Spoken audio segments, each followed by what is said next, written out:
Once a giant, always a giant. For me, it's only a giant. So check it out. The D6 Squad has merch now. We got hoodies, tees, mugs, whatever you need. Check it out. Link in the description. What's going on YouTube? DU546. I wanted to give y'all a quick rundown of what's been going on in this offense. Why we need a receiver. Why we need Kyle Pitts. Why we need Devontae Smith or Jamar Chase. This is why we need to add a receiver. The Giants are ineffective in the red zone because their receivers consistently are not able to beat man coverage. It's blatantly obvious. People cannot get open. And at this point, the Ravens exposed us. They showed that they don't care. They'll play man across the board. They'll blitz us. And they don't think that we can get open on them. And that's pretty much what happened most of the day. So let's look at this red zone snap here. It's a 3rd and 6. And we're trying to take a shot at the end zone here. But as you see, both of these guys are locked up. They're locked up. This guy, he's forcing them to the sideline. That throw's not happening. And at this point, in the middle of the field, the safety's got this all day. So where are you going to go with the ball? Tell me. You got him coming on the crosser. Austin Mack coming on the crossing route right over here. And he's just not going to create much separation. He doesn't really have the breakaway speed. He's just not going to create much separation. And you can call it pass interference or not. They picked up the flag. I wish they would have just left it on the field. We probably would score there. But they picked up the flag. And, I mean, it's borderline. But at the end of the day, there's no separation there. This play here is just another example. Man across the board. They don't respect the receiving corps. Man across the board. Luckily, we got a 12th man on the field. But Jason Garrett's offense, along with the lack of being able to get open and the lack of awareness at this point, we're in a 3rd and 15. First down marker is right about here. Not one receiver gets past the 3rd down marker. The first down marker. And at this point, you have to make your quarterback a superhero. Because other than that, we're not moving the ball. Other than that, we're not scoring. There's pretty much not much you can do at the quarterback position if you're working against your offensive coordinator and your receivers. So let's watch this. Jason Garrett runs a series of curls. What else is new? Not one receiver has passed the first down marker. So he has to get creative. He's scrambling left. And this is what Giants fans, every time Giants fans see another quarterback with like 3-4 more weapons, guys that have 2 number 1 receivers, I'm not going to say names because I like these other quarterbacks and I want them to do well. But anytime someone runs left and throws a pass like this to a receiver that's wide open, because their receivers usually get open because they're better than what we have. They go crazy. They say, we should have gotten this guy. I wish we would have taken this guy. Our quarterback can't create off schedule. Well, let's watch this. Scramble drill.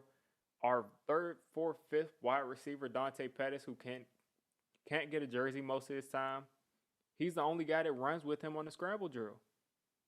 So at this point, I'm thinking, what's going on? Is it the wide receivers coach? Is it Jason Garrett? What's going on? This guy who hasn't been on the roster for most of the year is the only guy that runs with him on the scramble drill. So he's running left, and he's going to flip his hips and make a great high-level throw on the sideline. Let's watch it from a second angle. So watch, the play pretty much breaks down. We got solid protection. We had it for most of the day. Literally the only times he got sacked were the times that the protection just completely broke down. But for most of the day, the protection was fine. So he's just going to break left. Andrew Thomas does a good job just getting that guy out of the play. Ngakoue out of the play. He's going to break left, flip his hips, and make a high-level throw. Like, mind you, he's on a bum leg, and he's outrunning this guy enough to be able to flip his hips, throw across his body. Now let's watch this play.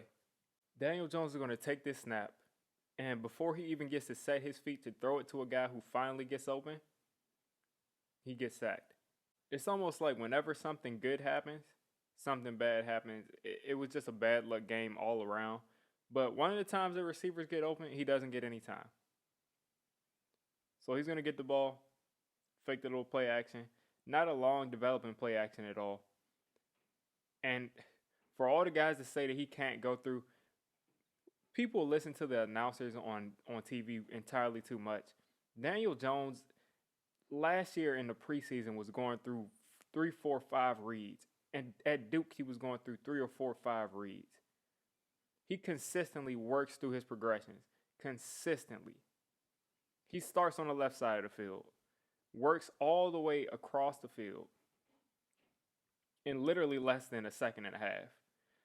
And he finds a guy coming out of his break, and he's about to fire it right to the top of the screen here on this curl route that actually gets open. Jason Garrett's probably happy. And before he gets the chance to even throw it there, he's got a guy on his back. So what do you expect him to do on these plays? Because I don't understand how people could think that the reason we lost this game is because of Daniel Jones's play. What is he supposed to do here? So let's watch it from this angle. Lemieux is just going to get killed. He just beats him to the inside immediately. And as soon as DJ tries to step up in the pocket, he's getting sacked. It's just that simple. And then I threw this in here for all you people that think that I'm just picking a side and just trying to push a narrative. Listen, no quarterback plays a perfect game. I think he missed about 2 or 3 throws this game after people had dropped first downs and stuff for him. But he did miss throws. And on this blitz, I can't put this on anybody but Daniel Jones. So they're obviously sending a blitz here. He may not be able to tell where it's from. He's in an empty backfield, so he can't really leave a running back in the block. And it just doesn't get picked up. I don't know if you blame this on the offensive coordinator. I don't know if you blame it on who you blame it on, but I'm going to say that this is Daniel Jones' fault because you don't have enough guys to block the blitz that's coming. And you don't have any hot reads. So you would think that he would be able to recognize the blitz and go to his hot read, but there's no hot reads. So let's watch.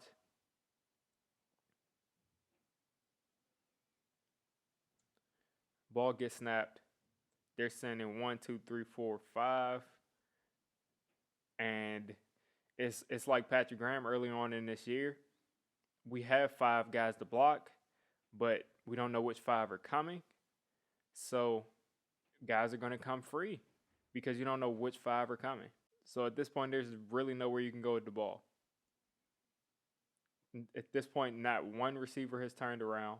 Now, this is a 3rd and long. It just doesn't get blocked up. So I don't know if this is DJ's fault. I don't know if the receiver is supposed to recognize it by himself. I don't put together the game plan. But this play just had no chance because still no receiver has turned around to look for the ball or has even looked over his shoulder for the ball. And this is just what you're going to get. Again, no receiver has looked for the ball. At this point, you got Evan Ingram turned around in the middle of the field, but he's already in this dude's grasp.